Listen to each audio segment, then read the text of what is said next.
This right here is the formula of a good cultivation novel. It's a very elementary concept that has changed over time because humans' attention spans have dropped. Don't worry, I'm gonna really get in depth into it. Let me draw you a graph. So you probably already know what this is, but I'm gonna lay it out for you just in case you haven't. So this is the intro. So let's just say this is a cultivation story. This is the intro. This is when the MC probably has no meridians. He can't cultivate. He can't absorb spiritual energy. He didn't awaken his martial spirit. You know, so on and so forth. They always make up some random excuse. You know, this is usually when he gets the treasure, or he finds some secret tomb, or he walks into a cave, found some old inheritance. Now he's able to cultivate. He break through once or twice. He feels the power of breaking through and cultivating. Okay, cool. We have already set it up. His girl probably got stolen. You know how novels be. They always set up some crazy premise. And then we got the rising action, but we just gonna say rising. This is when they probably, let's just say the MC is a part of a clan. Like I said, he didn't awaken his martial spirit, but now that he did, the awakening tournament is coming up. He's participating in it. People don't know why he's participating in it when he can't even cultivate, but people don't even bat an eye. He's just gonna get eliminated in the first round anyways. Little did they know he's a dark horse who's actually at a higher realm than most outer sect disciples, but they don't know that, right? This is basically the rising action. They building up the competition inside of the clan. They setting up the young master, the Jade Beauties that's going to be there, the young master that's going to get face slapped by the MC, the Jade Beauties who's going to be surprised by the MC power, the elders that's going to be surprised by the MC power, want to take him as a disciple. This is where it's all going to start to build up all these puzzle pieces. And then we got the climax when the actual tournament happens and the MC start to face slap everybody and they start to realize, hold on, this dude is actually somewhat of a demon. How is this trash able to cultivate not only this fast, but also be this strong? Like, he's fighting at 2-3 minor realms above himself, bro. He's at chi condensation layer 6, and he's fighting at peak chi condensation layers. Like, what the freak are you doing, bro? What the fuck? All the elders want to accept this man as a disciple. The young masters got mad because they face slapped. They trying to send some goons over to my boy, and this is when the fall happens. The tournament ends. All the J Beauties fall in love with the MC. The MC face slap all the young masters. The young masters try to send goons to the MC. He ends up not only eliminating the goons, but eliminating the young master, destroying their sex, pillaging their treasures, dual cultivating with the beauty. That's the resolution, at least to one situation. Because the thing about cultivation novels, and here's the inherent flaw and also good thing about cultivation novels, and it's going to set up the newer formula that I present to you here, because this formula is trash. This right here is outdated. This right here, don't do this. Don't do this. This is an outdated formula. This worked back in the 1940s and 50s when we used to have black and white cartoons, but people attention spans suck now. This doesn't work no more. This is absolutely what you shouldn't be doing. Let me tell you why, right? Like I said, that whole situation I just set up, that's just one of the many situations that happen in cultivation, but also the bad thing about cultivation is the loop. Now, what is this loop? Let's talk about the essence of cultivation. Let's talk about the essence of cultivation. Don't mind my handwriting. I'm using a mouse. Now, what do you have to do in cultivation? How do you go up the ranks? What is the normal process of cultivating? It's technically a loop. It's a roguelike, basically. It's like a mini roguelike. So basically, when you cultivate, you obviously cultivate. You cultivate, you ponder the laws. Maybe you study some of the alchemy books that you learned. Maybe you trying to cook up a crazy pill that you've been theorizing. Anything that has to do with you going into closed door, pondering the laws, gaining spiritual energy, trying to break through, learning alchemy, talisman formations, whatever. This is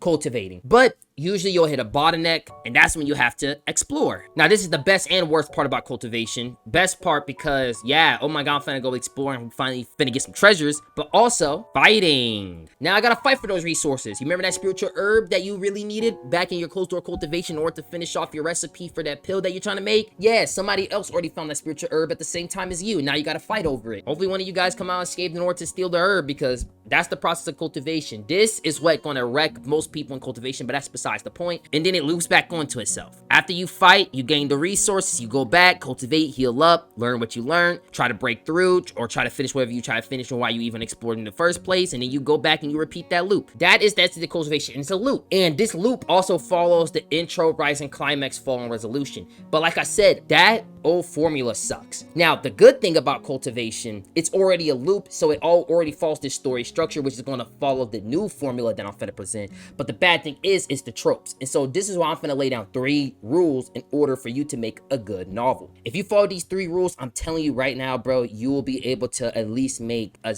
novel that is at least a 6 out of 10, top 10 guaranteed on the web novel platform. As long as you keep on grinding and the story basis is good and you follow these 3 rules, there's no way you'll be able to make a bad novel, at least a bad cultivation novel. Now you might be like, what am I talking about? Now this is going to lead into the formula I recommend all cultivation novel writers should use, web novel writers. Honestly, I think writing in general is going to end up like this. So first of all, the less the better. Now what I mean by this, I said this in my brain rot novel tropes videos, but the less brain rot tropes that you use, I do recommend you watch my brain rot tropes novel videos. I'm not going to get in depth into what those tropes are and what said tropes are and how many is recommended, but just know the less brain rot tropes the better. The good example of this is Reverend Insanity, Lord of the Mysteries, all of Arjun novels where all his MCs only have a special treasure or bloodline and that's it. He doesn't give them a crazy system and make them get cucked by their beauty that they dated since they was young, and then he had no spiritual meridians and he can't cultivate, and he ended up getting this super supreme treasure that gives him not only a physique, a soul body cultivation technique, a body refining technique, and a chi refining. Like, no, it's not none of that. It's just gives him a treasure, builds a crazy backstory behind it. Step 1, before anything, even if you don't follow the next 2 rules, the less brain rot tropes the better. You can at least make a good generic novel if you remove less brain rot tropes. Please, they're all of the brain rot tropes are crutches for writing. I'm not saying that there can't be a good system novel. Look at The Strongest System. I think The Strongest System is a good novel that shows how a system novel should be: a comedic, fast-paced, don't take it seriously, over-the-top, brain rot fun. You know what I mean? So remember, step 1, less brain rot tropes, the better. And that goes into step 2. This is what I call the stacking method. Before I even explain the stacking method, let me show you what your novel will look like if you was to follow this chart over and over again when setting up the loop of cultivation. You see that? This is bad. This is bad. This is bad. This is brain rot right here. Don't be brain rot, because what brain rot does is, instead of trying to revolutionize the writing you've already done or try to create a bigger peak, it falls into this same story structure line in the same loop of cultivation over and over again, which makes the story boring over time. And also ties into point number 3, evolve. Now, what I mean by that, see, this is brain rot at the top. That's the chart of brain rot at the top. Let me show you how Reverend Insanity as my example would be like. Like this, arc 1, oh my god, oh my god, oh my god, that was amazing. Oh my god, okay, hold on, arc 2, oh my god, that was amazing. Oh my god, arc 3, oh my god, that was amazing. Arc 4, oh my god, that was, you see, and I could keep on going and going. This is good. This is good right here. This is what you want to do. You don't want to go 1, 2, and then 3. This is bad. You're not gonna go nowhere. You want a 1, 2, 3. As long as you follow this new story structure of the stacking method, and then you evolve. So let me explain the stacking method and then the evolution. So you ever seen Tetris, right? I got this idea, well, this example when I was seeing Tetris, and you know how they'll build up blocks on the side, and then once they build up enough blocks, they'll start dropping them down. You know what I mean? They'll build up enough blocks on the side and leave this space open so that when they have the right puzzle piece, they'll able to drop it down and they'll able to collapse everything. You want to do that, but every single time you collapse, you have to make the buildup bigger. You have to make the buildup bigger. The buildup has to be bigger than the rest. And this is why I say this is an inherent flaw and good thing about cultivation. Because a good thing is it's already a loop. You already have that structure there. They already give you that loop. Cultivate, explore, fight, rinse, and repeat. You already have this simple story structure in front of you. You just got to make sure to evolve and stack and then evolve once you break down the stack every single time. If you do that along with a good story basis and less brain rot tropes, so you're not relying on brain rot tropes in order to excuse your bad writing, I'm telling you right now, bro, this is the method. So to give you an overview, right here at number 1, it's the story structures. It's the old story structure before people time census was skewed, before people had low attention spans. This used to be good. It's not good no more. But the good thing about cultivation is we already have a loop, which is where number 2 is at. We already have a loop. Okay, good. And you have to replicate number 3. The less brain rot tropes, the better. Stack it up.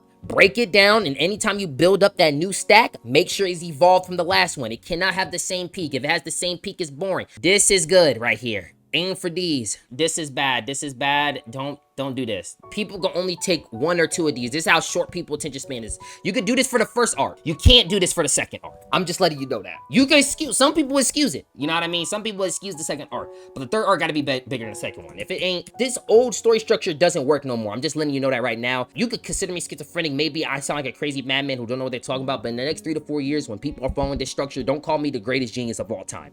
It's your boy Boofy, aka Boofpack, and I'm out. Peace.